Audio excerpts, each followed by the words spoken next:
Hello दोस्तों, नमस्कार। आपका स्वागत है आपके अपने YouTube channel board exam preparation में।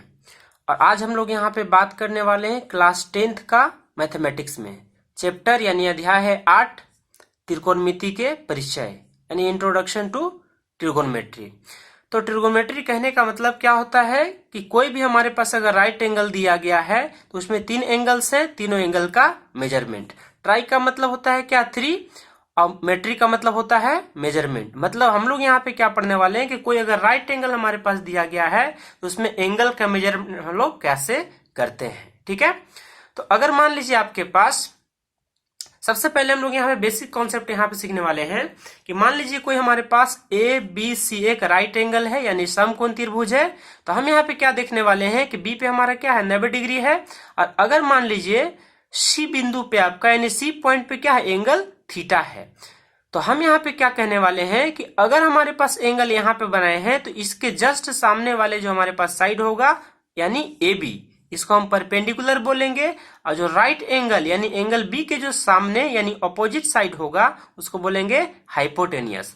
तो इस फिगर के हिसाब से देखेंगे तो एसी आपका क्या है हाइपोटेनियस है, बीसी आपका क्या है बेस है। बेस को बोलते हैं हम लोग यहाँ पे आधार, हाइपोटेन्यूस को बोलते हैं कर्ण, और परपेंडिकुलर को क्या बोलेंगे लंब। ठीक है, अब यहाँ पे आते हैं तो हमारे पास टोटल 6 फॉर्मूला होता है ना, वो हम लोग यहाँ पे देख लेते हैं ट्रिगोनोमेट्री से रिलेटेड। पहला फॉर्मूला होता है साइन थीटा, सेकेंड फॉर्मूला है कॉस थीटा, थर्ड फॉर्मूला है टेन थीटा, नेक्स्ट है हमारा cosec theta, sec theta, then cot theta. ठीक है, तो मैंने शॉर्ट में लिख रखा है P बाई एच यानी perpendicular by hypotenuse, base by hypotenuse, perpendicular by base, hypotenuse by perpendicular, hypotenuse by base and base by perpendicular. ठीक है, हिंदी मीडियम में भी मैंने यहाँ पे लिख रखा हुआ है ताकि हिंदी मीडियम का स्टूडेंट को भी कोई दिक्कत ना हो। ठीक है ना, जैसा कि मैंने पहले बता दिया है कि P मतलब क्या होता है परपेंडिकुलर यानी कि लंब, H मतलब हाइपोटेनियस यानी कि कर्ण, और B मतलब बेस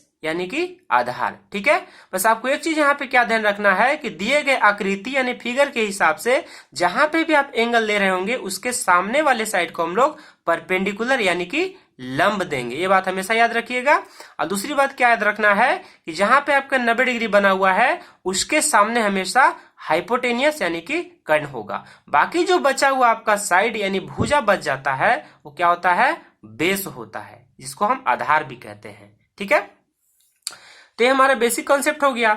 इस फिगर के हिसाब से देखेंगे तो परपेंडिकुलर यहाँ पे है यानी कि ए बी, हाइपोटेनियस यहाँ पे है यानी कि ए सी, और बेस आपका यहाँ पे है यानी कि बी सी। तो इसके हिसाब से आप जो है सारे फॉर्मूला में सेट करेंगे तो कुछ इस प्रकार से आपको यहाँ पे रिजल्ट मिलेंगे।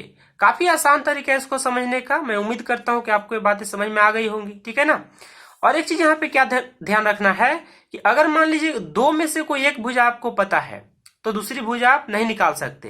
तो मिनिमम आपको क्या चाहिए कि कम से कम 2 भुजा आपको पता होना चाहिए। या P और H अगर पता होगा तो B निकाल लेंगे, B और P अगर पता होगा तो H निकाल लेंगे, H और B पता होगा तो P निकाल लेंगे। और इसे निकालने का आसान तरीका क्या है पाइथागोरस थ्योरम, यानी हिंदी में पाइथागोरस का सिद्धांत या पाइथागोरस का प्रमेय कहते हैं। ठीक है, जहां पे H आपका हाइपोटेनियस है, P परपेंडिकुलर है, B बेस है, कोई भी 2 गिवन रहेगा तीरों में तो एक आप आसानी से निकाल सकते हैं। ठीक है ना, तो इस प्रकार से यहाँ पे आप जो है बेसिक कॉन्सेप्ट सीख चुके होंगे।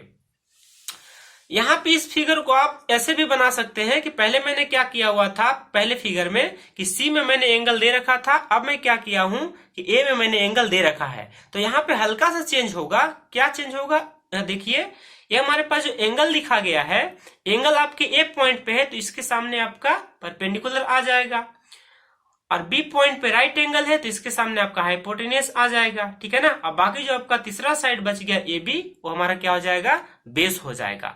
तो हाइपोटेनियस में कोई बदलाव नहीं हुआ है क्योंकि आपका राइट एंगल इस फिगर में भी आपका क्या है बी में ही है। तो बी के सामने क्या है हाइपोटेनियस यानी कि साइड एसी, भुजा एसी। ठीक है, बीसी आप देखेंगे तो ये आपका परपेंडिकुलर यानी कि लंब हो गया क्योंकि एंगल आपका यहाँ है तो एंगल के सामने परपेंडिकुलर होता है। बाकी जो एक तीसरा साइड बच गया वो क्या है आपका ए बी। ठीक है, तो इस फिगर के हिसाब से यहाँ पे वापस वही 6 के 6 फॉर्मूला लिखे गए हैं, sine theta, cos theta, tan theta, cosec theta, sec theta, और लास्ट में क्या है कॉट थीटा। ठीक है, तो दोनों सेम ही बातें हैं, बस यहाँ पे मैंने हल्का सा चेंज क्या किया कि पहले फिगर में आप देखेंगे तो एंगल मैंने सी पॉइंट पे रखा हुआ है और दूसरे फिगर में देखेंगे तो एंगल यहाँ पे ए पॉइंट पे रखा गया है। ठीक है ना। तो मुझे उम्मीद है कि इतना बेसिक कॉन्सेप्ट आपको ध्यान में आ गया होगा। इतनी चीजें आप अगर सीख गए हैं, समझ गए हैं, तो कुछ बेसिक क्वेश्चन यहाँ से आसानी से बना सकते हैं, जिसके बारे में मैं अगली वीडियो में बात करूंगा। ठीक है दोस्तों, तो आज के लिए इतना ही। नमस्कार, जय हिंद।